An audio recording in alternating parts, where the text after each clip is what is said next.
Have you ever wondered how many life insurance policies you can have? Hi, my name is Jason Spiegel, National Sales Manager. The truth is there's no legal limit to the number of life insurance policies you can own. However, there are some important factors to consider. Start by assessing your needs. Each policy should serve a purpose, whether it's income replacement, covering debts, or securing your children's future. Having multiple policies can offer flexibility. You might choose term policies for specific time frames and whole life or lifelong coverage. Consider your financial capacity. Premiums should fit comfortably within your budget without straining your finances. Consult with a financial professional to ensure your coverage aligns with your goals and your financial situation.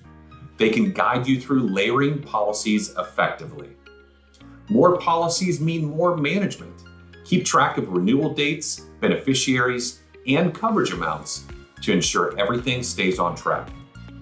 You may also want to consider the differences between group or employer versus individual life insurance policies. Group life insurance is typically offered by employers. This policy covers a large number of people under one contract, often at a lower premium. However, it may offer limited coverage and might not be portable if you change jobs.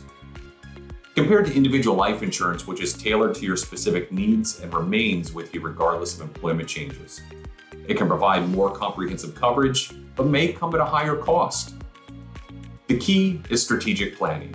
Whether it's one policy or several, make sure your life insurance portfolio reflects your unique needs and goals. Talk to your financial professional today.